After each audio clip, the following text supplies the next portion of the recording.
जैसा कि आपने पिछले वीडियो में देखा कि एक धर्मराज्य नाम का एक राज्य था और उस राज्य के राजा का नाम राजा वीरेंद्र और महारानी का नाम मीनाक्षी था। राजकुमार का नाम रुद्र था और राजकुमारी का नाम सिया था। फिर कैसे उस राज्य पर राक्षस राज ने आक्रमण किया और फिर कैसे राजा को हार से बचाने के लिए भगवान शिव आए और राक्षस राज का अंत किया। अब आगे राजा ने अपनी रानी और बच्चों के साथ भगवान शिव का आभार व्यक्त करने के लिए राजमहल में एक बड़ी पूजा का आयोजन किया। राजा वीरेंद्र, महारानी मीनाक्षी, राजकुमार रुद्र और राजकुमारी सिया राजमहल के मंदिर में भगवान शिव की मूर्ति के पास बैठे थे। पूजा स्थल पर पंडित जी ने पूजा शुरू की और फिर भगवान शिव के ज्योतिर्लिंग की स्थापना की कथा शुरू हुई। अब कथा की शुरुआत होती है सोमनाथ की कथा से। प्राचीन हिंदू ग्रंथों के अनुसार प्रजापति दक्ष भगवान शिव को देव नहीं मानते थे, जबकि उनके परमपिता ब्रह्मदेव ने उन्हें कई बार समझाया, मगर वह अपने गलत मनसा पर अडिग थे। सोम अर्थात चंद्रदेव के साथ प्रजापति दक्ष ने अपनी सभी 27 पुत्रियों का विवाह चंद्रमा से कर दिया, तो वे बहुत प्रसन्न हुए। पत्नी के रूप में दक्ष कन्याओं को प्राप्त कर चंद्रमा बहुत शोभित हुए और दक्ष कन्याएं भी अपने स्वामी के रूप में चंद्रमा को प्राप्त कर सभी कन्याएं भी इस विवाह से प्रसन्न थीं। चंद्रमा की उन 27 पत्नियों में रोहिणी उन्हें सबसे ज्यादा प्रिय थी, जिसको वे विशेष आदर तथा प्रेम करते थे। उनका इतना प्रेम अन्य पत्नियों से नहीं था।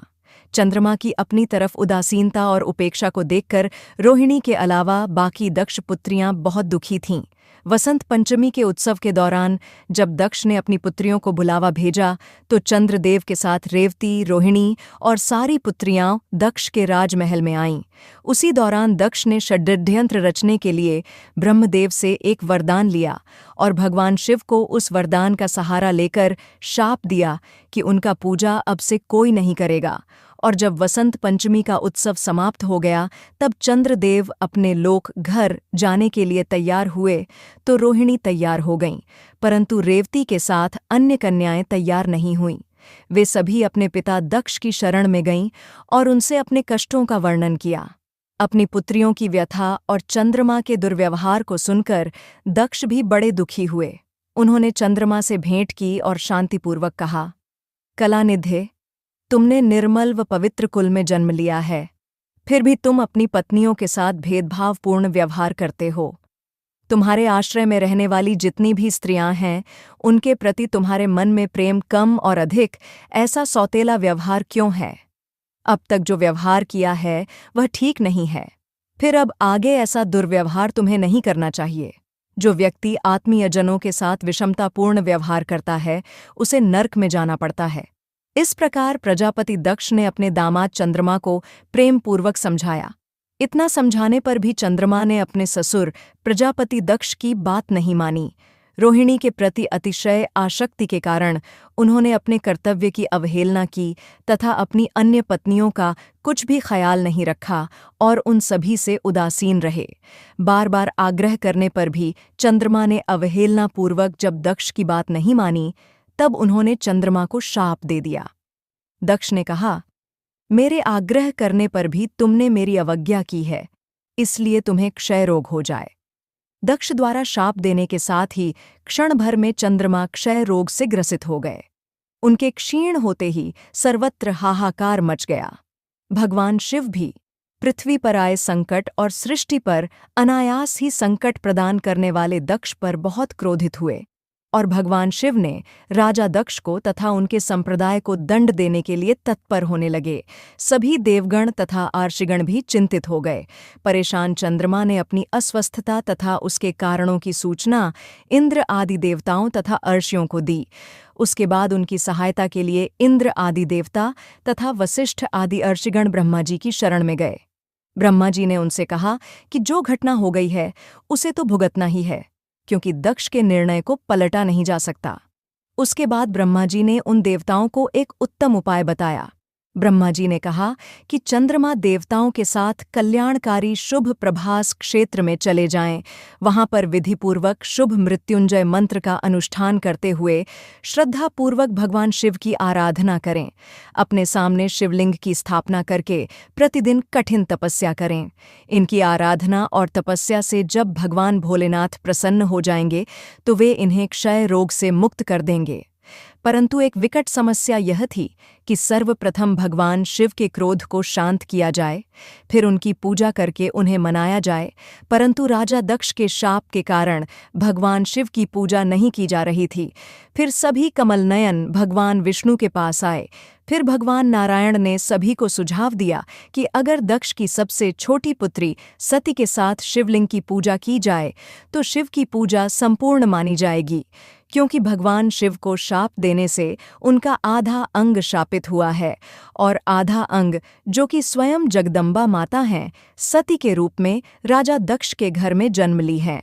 इस प्रकार पूजा करने से भगवान शिव का क्रोध शांत हो सकता है, फिर चंद्रमा के कष्ट का उपाय हो सकता है। पुनः सभी ने उसी प्रकार का कार्य किया। राजा दक्ष से ओझल रखकर सती के हाथ में शिवलिंग देकर भगवान ब्रह्मदेव और नारायण ने उनकी पूजा की, जिससे आधा अंग भी शाप से मुक्त हो गया और पूजा का प्रवर्तन फिर से आरंभ हो गया। पुनः पितामह ब्रह्मा जी की आज्ञा को स्वीकार कर देवताओं और अर्षियों के संरक्षण में चंद्रमा अपने पिता महर्षि अत्रि और माता अन्नसूया के साथ देवमंडल सहित प्रभास क्षेत्र में पहुंच गए। फिर उन्होंने मार्कंडेय अर्षि से महामृत्युंजय का मंत्र लिया और मृत्युंजय भगवान की अर्चना, वंदना और अनुष्ठान प्रारंभ किया। वे मृत्युंजय मंत्र का जाप तथा भगवान शिव की उपासना में तल्लीन हो गए और वृषभ ध्वज का पूजन किया। 10 करोड़ मृत्युंजय मंत्र का जाप तथा ध्यान करते हुए चंद्रमा स्थिर चित्त से वहां निरंतर खड़े रहे। उनकी तपस्या से भक्तवत्सल भगवान शंकर प्रसन्न हो गए। उन्होंने चंद्रमा से कहा, चंद्रदेव, तुम्हारा कल्याण हो। तुम जिसके लिए यह कठोर तप कर रहे हो, अपनी अभिलाषा को बताओ। मैं तुम्हारी इच्छा के अनुसार तुम्हें उत्तम वर प्रदान करूंगा। चंद्रमा ने प्रार्थना करते हुए विनयपूर्वक कहा, देवेश्वर, आप मेरे सब अपराधों को क्षमा करें और मेरे शरीर के इस क्षय रोग को दूर कर दें।